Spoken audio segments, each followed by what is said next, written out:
I couldn't be a bigger fan of Phillip Thompson. Of course, a member for Herbert. He's a shadow minister. He's a bloke who's served his country and I think has a mega future in front of him in Australian politics. And I don't know whether he likes or dislikes that amount of lead in his saddlebags, but he joins us right now. Phillip, lovely to see you, mate. Now, you have in part responsibility conversations in and around the NDIS, and we know that there was this very out of nowhere announcement towards the end of last week, which was that kids with mild autism, whatever the hell that means, will move onto a new system. The new system, $2 billion of federal government. Then we learn that it's only 50% of the money and the states all have to pony up. So it was a giant surprise. This doesn't just matter as an issue of public policy, but as we've seen in the press of the weekend, it matters because it affects your daughter. How are you processing this from both ends of your life? Mate, it's tough. It kind of took me by surprise there. Sorry, beautiful memories there. Sorry, mate. Yeah, it's seeing my daughter on the TV looking back at me. It's tough, mate, because reform has to happen within the NDIS. I know that, but to learn, to wake up and hear that people with autism are going to be kicked off one scheme and put on another scheme. Creating winners and losers, only 50% funded, and the states have to pick up another bill that they didn't even know about. And no offence to most of the state and territories, they ain't got the funding to do this anyway.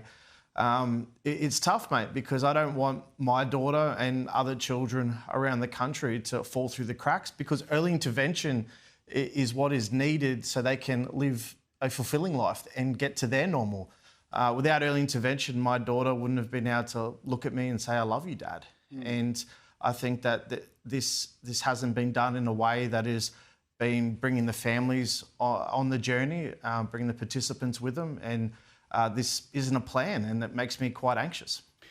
And also the idea that the government decided to do this when they thought everyone was looking the other way tells me they know the flaw in this, that they know the families that are going to get affected.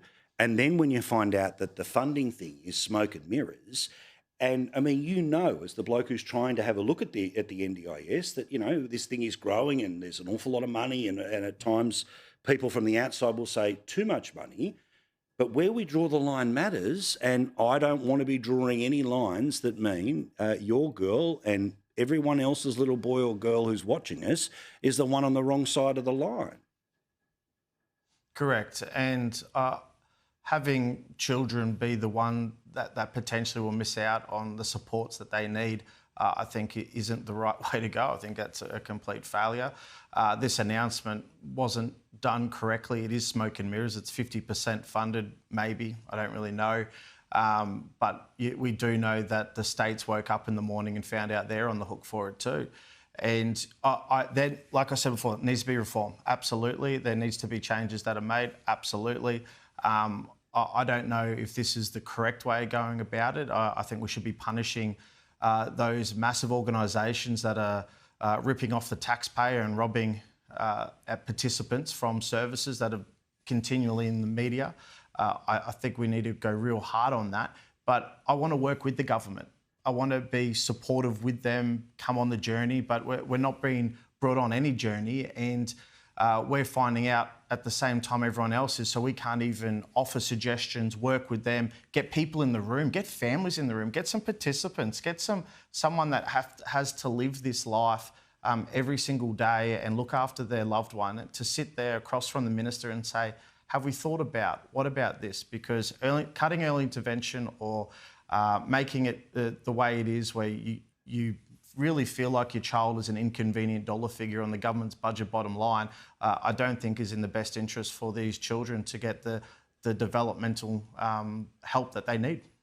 And a reality here is that we are getting better and better at diagnosis. There are more people coming forward, which, yes, means the number goes up, all right? And it goes up a lot more than in previous generations. But in previous generations, we may well not have looked or had the tools or your GP to be informed enough to know where the next level is, all right?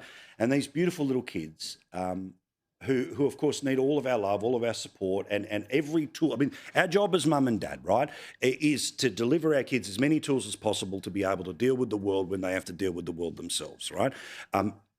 The idea to me is that because there is such significant growth in specifically the area of autism that if you can, for want of a better term, move those numbers, and they're not numbers, they're human beings, to a different place, then they're able to turn around and tell a different story about the NDIS, that we've got it under control, when no, all you've actually done is a bit like a company that's desperate to find a bottom line. You just move some workers out of the way and pretend you've done something to change the way your business works. And to me, it's not quite an accounting trick, but geez, it's close.